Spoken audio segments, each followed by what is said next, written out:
nangina kabona sikoyo na Gombe nazokota siko commune ya Lingwala, mais toujours sur 24 novembre buta binomoko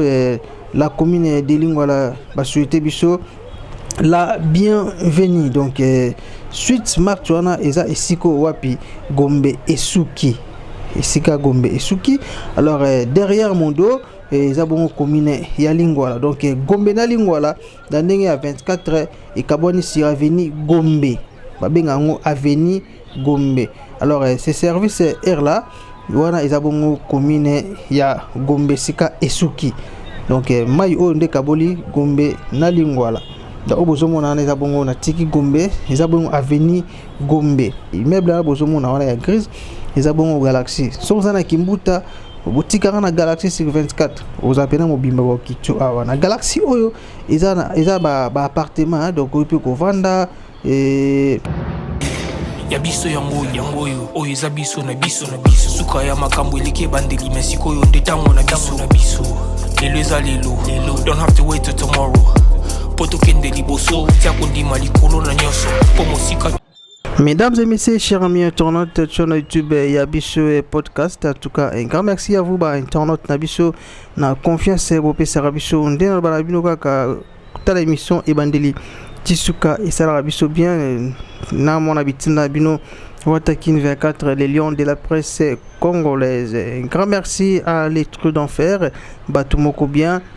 et Mama Lorachou ainsi que à mon sponsor privé mauvais Charlie Wayungu Yama Koko Machatima 001 € de l'homme. Chers amis internautes, nous sommes dans la ville province de Kinshasa, na commune ya Gombe sur boulevard 24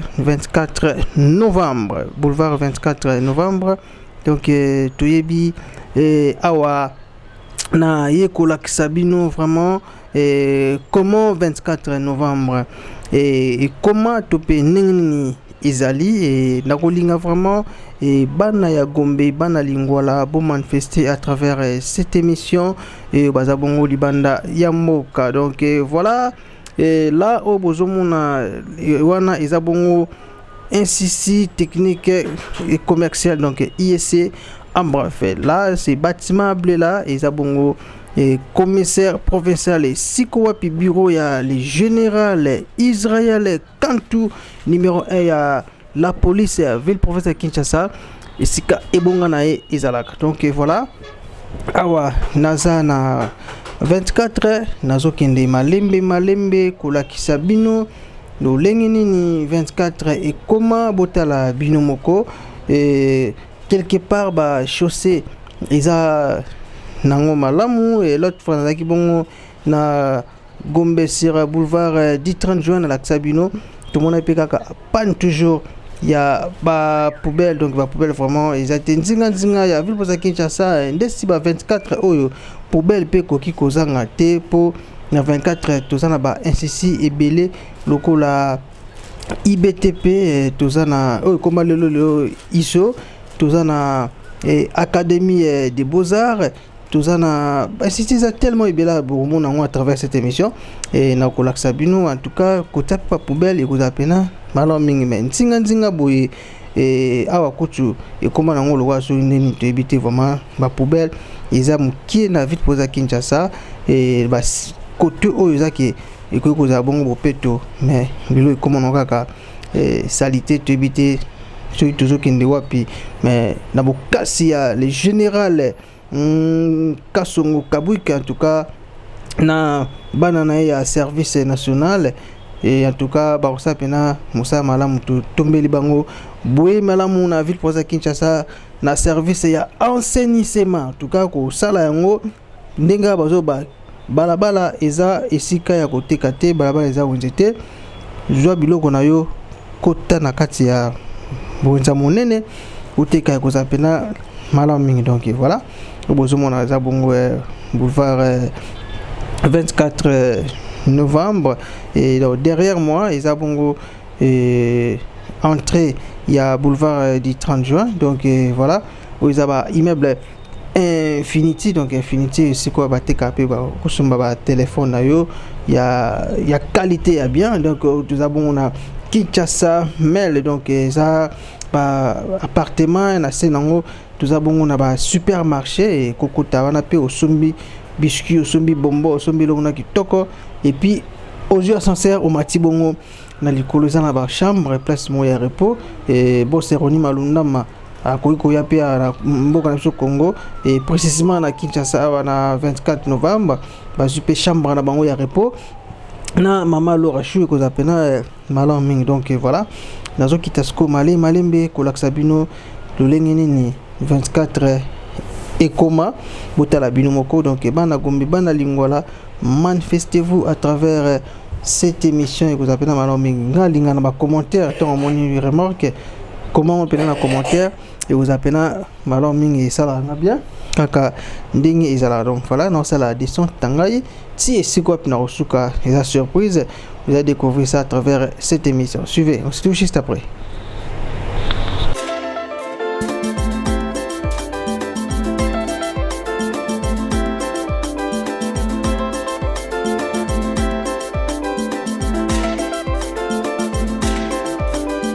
Matoye yoki miso emoni linga kolobe zati moteme zate moi misale monani linga kolobe zati uti musika esasal tokomi linga kolobe zati ya kolobe zati linga kolobe zati ya biso yangoyo oyo eza biso na biso suka ya makambo eleke bandeli mesikoyo ndetango na biso voilà lelo pe mboka na biso tope capitale na biso Kinshasa ezokoma pe kitoko pour toujours mon appel immeuble donc immeuble pe zotongama nzinga ya ba boulevard na biso en tout cas boipina malam mingila na ngina kabona sikoyo na Gombe na zokota sko commune ya Lingwala mais toujours sur 24 novembre bota binomoko la commune de Lingwala ba souhaiter biso la bienvenue donc suite martuana eza esiko wapi Gombe Esuki Esika Gombe Esuki alors derrière mon dos ezabongo commune ya Lingwala donc Gombe na Lingwala dans ndenge à 24 et kaboni sur avenue Gombe babenga ngo avenue Gombe alors ces services air là wana ezabongo commune ya Gombe Sika Esuki mais toujours sur 24 donc mai o nde kaboli Gombe na Lingwala da obozomo na ezabongo na tiki Gombe ezabongo avenue Gombe et maintenant derrière mon dos les abongo commune ya Lingwala ici quand ça la continuité nanga mais toujours sur boulevard 24 novembre alors voilà na tikisko Gombe na isko na Lingwala na côté na Lingwala mais toujours sur 24 ko laksabino là bozomo na ezabongo école ya révérend Kim en tout cas félicitations à coréen oyo à tunga pena ba université belé a on a vu poser Kinshasa tobi révérend Kim na Chango ezali et puis partout là c'est maison Galaxy donc immeuble là bozomo na wana ya grise ezabongo Galaxy soza na Kimbuta botika na Galaxy sur 24 aux appena mobimba ba kitu a na Galaxy oyo eza ba appartement donc peut ko vanda et ko zuba ba séjour na yo awa et puis na c'est ils ont une maison tellement ébellée, cet immeuble de Galaxy là, n'écoute toujours foot. Ils ont bon il y a président honoraire JKK Joseph Kabila Kabange donc Nenge Toyoka mais ce qui est vrai ça là on a commentaire les appelants madame donc maison Galaxy donc ce que ça na Kimbuta aux na Victoire tikana Galaxy sur 24 aux appelants mobimba immeuble ngo yango oyo bozomo na bino moko donc là c'est Galaxy donc maison Galaxy na ba quartier Galaxy ville awa kita ezana commune ya Lingwala ezala la Gombete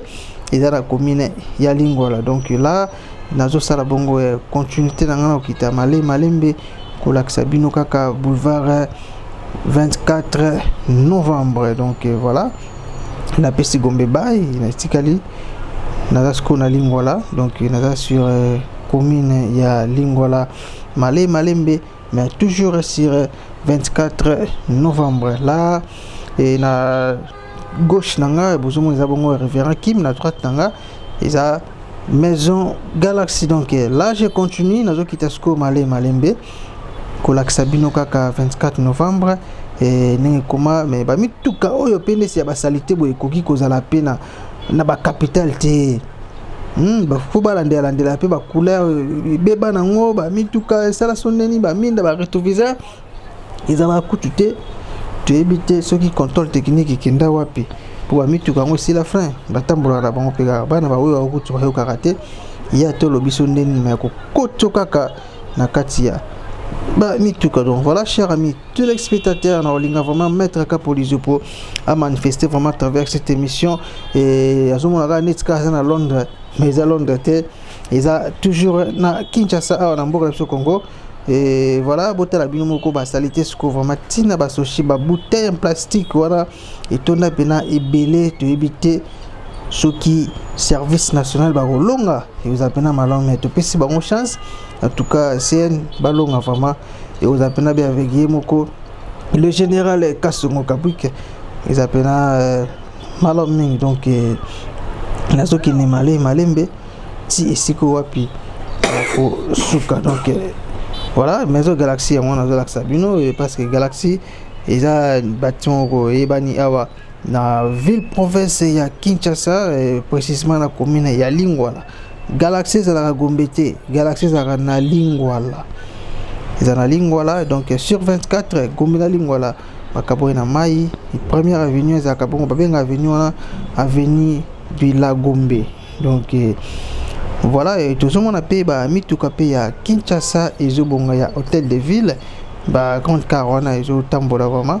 Et bonne malamu mais kolandela vraiment surtout côté célébrité batika pe ko finga biso kin la poubelle photos ont vraiment kin label c'est très important et là nazo kinde malembe na kalaminte nazo koma iso nazo koma Beaux-Arts et puis na kolakisabino pe na cathédrale de Notre Dame ya Lingwala.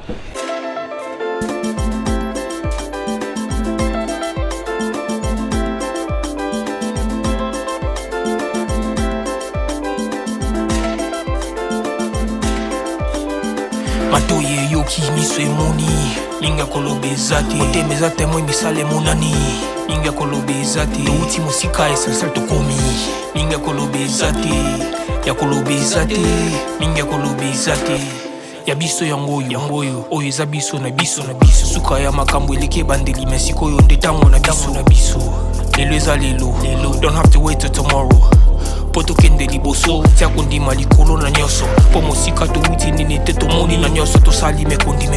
forever grateful I'm counting my blessing my way do I begin cause eleki mingi likolo na seko lekaba ute bandeli si to benga mabalongi always give thanks for the life I'm living the coming is like I'm watching a movie soki nakanisi bolamu na yo elekelaka ngai osali ya kokamo oduwa give in exchange koma koyebisa ngai liwa ya sondima mpe mpo nga nazwa bomo ya seko elekelaka ngai give to Caesar what belong to Caesar yebiso lokumu topesa na nkolo obimisa nga na molili opesa lilobo epelisa mwinda okomisa nzoto etonga makambo na koma komona kokamwa ebandeli mpe suka nyonso tosengaka esi osala bokitano ya bala ya mabana bilaka. Voilà mesdames et messieurs, là tout ça bon on a ISO donc Institut supérieur d'architecture donc auto banobenga bongo zaka IBTP donc zaka IBTP mais c'est 24 awa yango koma bongo ISO yé a Kangami bongo na azabongo voisin il y a Académie des Beaux-Arts donc IBA donc ABA donc voilà ABA Académie des Beaux-Arts donc voilà vous on a bino moko ndeska bimisa bongo artiste peintre décorateur awande bato basalaka mélange ya couleur babima bongo na ABA donc Académie des Beaux-Arts toujours sur 24 novembre dans la commune de Lingwala Gombete zakana Lingwala donc voilà à part ISC des Arts Gombe oui ISC des Arts Gombe mais ISO et ABA Isabon awa na commune ya Lingwala donc bota binomoko salité nzinga ya université o isa très reconnu na mboka na biso ya Congo donc devant yango ozomona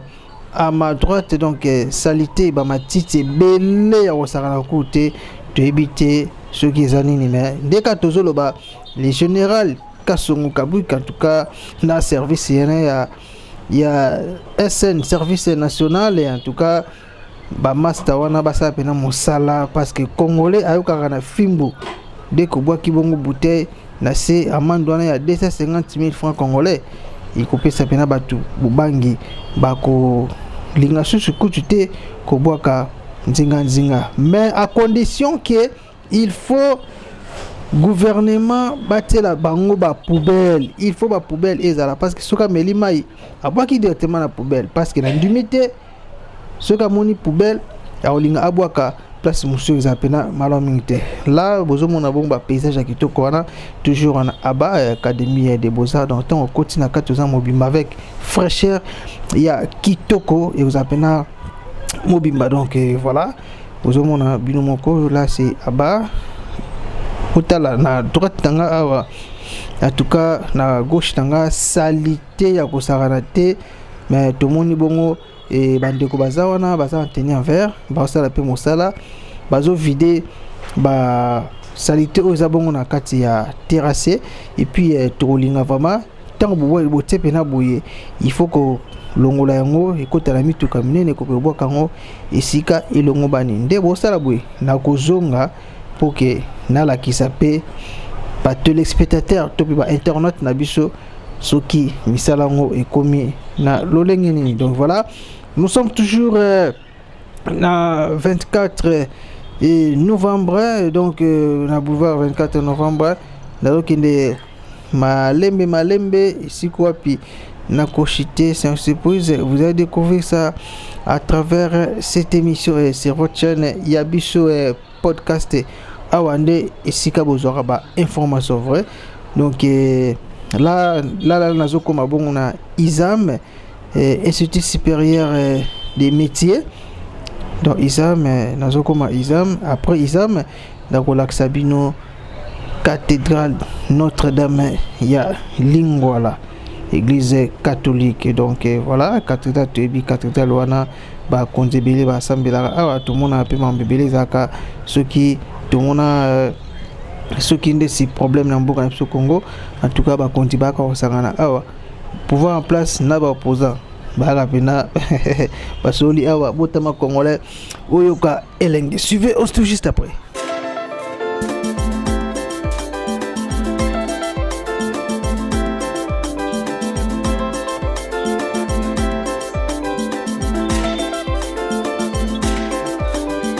Matoye yoki miso emoni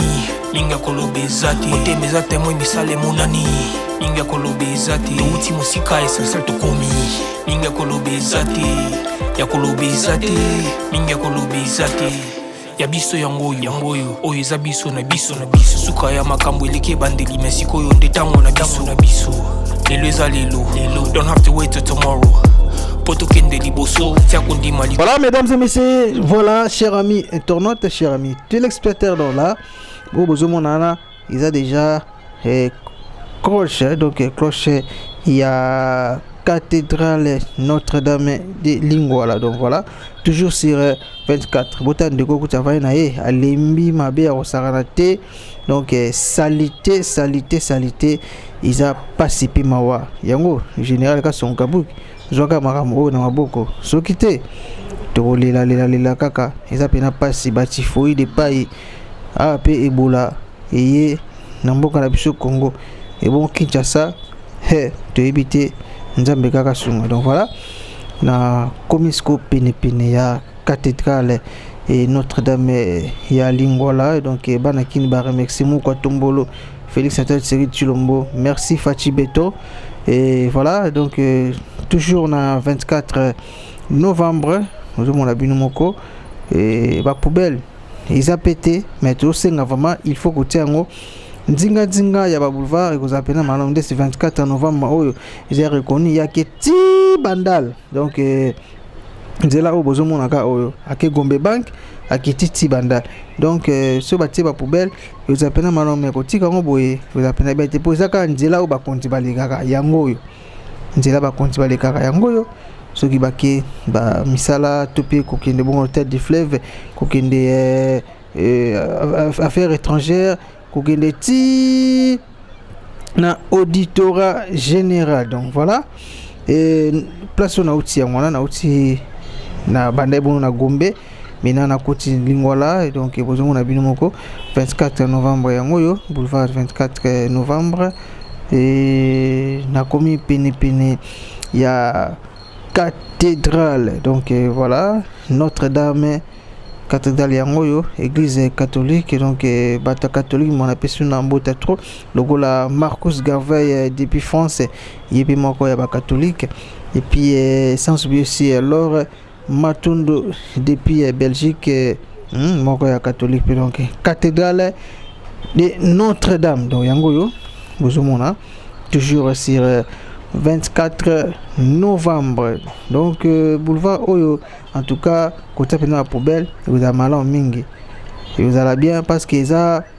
boulevard moko est reconnu dans beaucoup de Congo, et puis plus précisément dans ville province il y a Kinshasa. Donc tout le monde chaussée qui toque, mais quand wana passe donc là vous avez na Izabongo université des arts et métiers, en bref ISAM. Donc ISAM yangona et zapina pene ya cathédrale de Lingwala. Donc voilà, toujours sur boulevard 24 novembre. Le 24 novembre, tout ça na Iba, tout ça na Iso, et puis cathédrale, et puis tout ça na Isam. Hein? Donc voilà, quelques immeubles bande comme sous batonga va parler là bon avec un partenaire idéologie là non loin nazo comme bongo obokara saut des moutons il y a 24 saut des moutons 24 novembre calamité nazo comme wana. Et puis calamité petit nazo comme appelé Asanef na la sabino pe Asanef. Et puis bon na bongo pe maison communale il y a Lingwala il y a zabo peu sur 24 novembre. Donc voilà, nazo kita malembe na comme saut des moutons il y a 24. En tout cas na olinga bo manifester à travers cette émission bana Lingwala bana ya zone kin bana ya Gombe, manifestez-vous à travers cette émission et vous appelez maloming. Donc nazo kita siko malembe na bimabongo maison communale ya Lingwala. Et puis bon mon appel sur révérend qui mon sous César ici kawapi et chaîne télévision pesa kawana na otanga kombote pour la publicité. Et ça bon on a katia référent Kim au Zabongo na 24 novembre. Donc voilà, là na comme suko ya saut des moutons il y a 24 novembre pour nous pesa bongo tous les spectateurs internet na biso. En tout cas vous s'abonner massivement, benga voisin benga voisine, partager émission tala émission ebandeli tina suka remarque pour ça là on a commentaire et cause vraiment mal en mis. Donc voilà, je suis sur saut des moutons il y a 24 novembre dans la commune de Lingwala. Donc non loin na Kankokolo, non loin na cathédrale, non loin na maison communale il y a Lingwala. Suivez.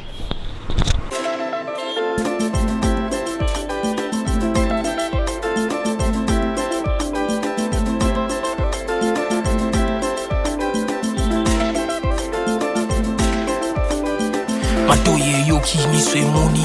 linga kolobe zate oteme zate moi misale monani linga kolobe zate uti musika esensel tokomi linga kolobe zate ya kolobe zate linga kolobe zate ya biso yangoyo oyo eza biso na biso suka ya makambo eleke bandeli mesiko yo ndetango na biso lelo eza lelo don't have to wait till tomorrow poto kende liboso tia kondima. Et là je vous présente la maison communale ya Lingwala. Donc yangona maison communale de Lingwala et non loin sous des motos il y a 24 novembre. Donc voilà, là bozomo na Asanef et là sikobale la kabibembe to Asanef et batebele ba yebi yango ko bosana ti Asanef. Donc voilà, non loin sous des motos. Donc na sous des motos vers Kankokolo na sabino Kankokolo pe na musika parce que kuneza kan ya basoda moyena nous avons ba image pene wana ezate. Donc voilà, awa naza na Lingwala et sur 24 ok neti na ba Shaumba donc c'est direction là ok neti Shaumba na Kitambo et voilà 24 sur des motos yangwana ya Pascal T voilà là c'est RTNC Radio Télé Nationale Congolaise donc chaîne nationale donc on a podcast ça va émission les canons on a RTNC va traiter batali maman bois qui ont yéni mtaolande la maramu tout mais batali bongo ba etando yeke et voilà nazo kitasko malé mais ti siko na ko chité na trois tanga bozomo na clôture blanc là c'est Kankokolo voilà Kankokolo voilà toujours c'est 24 et puis dans ma gauche là c'est RTNC bâtiment RTNC et chaîne nationale Radio Télé Nationale Congolaise voilà maintenant nangna sala bongo shit nanga là c'est clôture et RTNC bango bazar ba voisin na IPC Institut pédagogique protestant du Congo donc IPC ils voilà bon bazar voisin là bozomona dans ma droite ils abongo Kankokolo donc Kankokolo ils abongo na droite nanga vous s'abonner massivement et vous partager vous liker ko zapena malam mingi kotala émission ebandeli tina suka de kaka mona bitina bino watakin 24 albar na bino kotala ngo ko zapena malam mingi ba commentaire na bino ba j'aime et ko zala vraiment bien et suivez on se trouve juste après merci.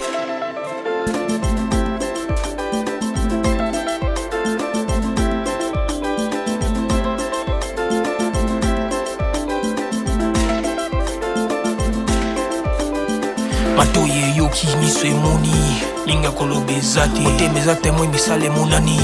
ninga kolobezati touti musika esensel tokomi ninga kolobezati ya kolobezati ninga kolobezati ya biso yangoyo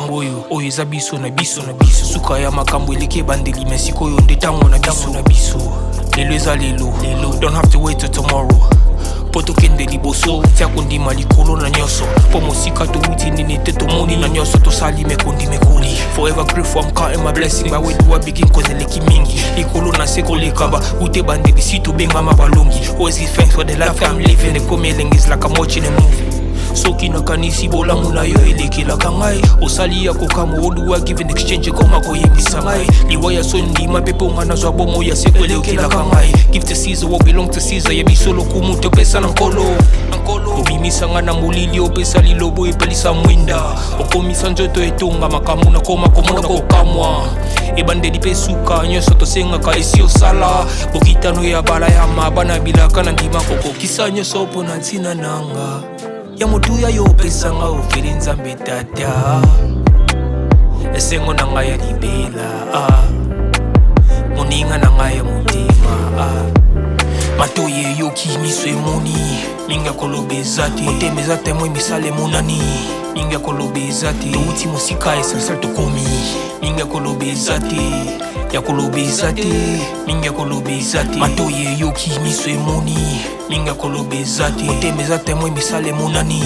ninga kolobezati. Voilà chers amis internautes, chers amis téléspectateurs, tokomi na suka ya émission na biso ya mokolelo na bandaki bongo na Gombe donc na bandaki Gombe na saut des moutons là 24 na eko suka ngo awa na IPC donc IPC Université protestant du Congo donc IPC na suki awa et à la prochaine émission de la bien abino kaka na kota skona bakati kolaksa bino ba sur petit boulevard aux apena malom là c'est bâtiment blanc là wana eza bongo Kankokolo donc Kankokolo et ba mituko bozo mona ba uti bongo ba bandal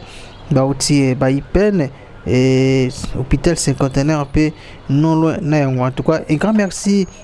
les trucs d'enfer Batumoko bien. Un grand merci à mon sponsor privé mauvais Charlie Wayungu ya Maman Coco Matsatima 001 Héros de l'ombre depuis Canada. Un grand merci à Destin Mwanda honorable depuis Belgique. Sans lui aussi Marcus Garveil famille d'Anzolo Mumana Pesmino Bambota trop et depuis Panama, depuis Kinshasa, depuis Angola, famille d'Anzolo Mumana, je vous aime beaucoup. Un grand merci aussi à les amis de Watakin 24 depuis Turquie. Pourquoi pas se remercier Sarkozy Mopao depuis Lubumbashi, Moninga ya Bad Boy Papa na bébé éternel. Un grand merci à Christophe Kiyulu depuis Irlande. Là c'est l'église des protestants, hein, donc l'église protestante du Congo, missioni, tobengango missioni, le koto lingala, c'est les missionnaires, voilà. Et donc ils avons peine ainsi à l'université d'Abango.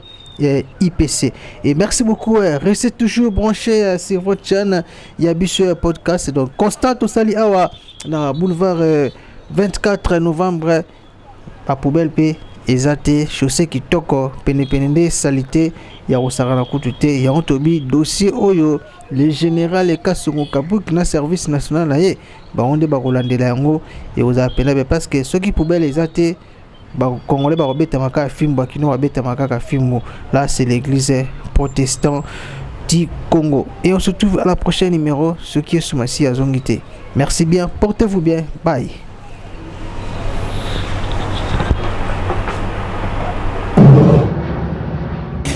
Yabiso yango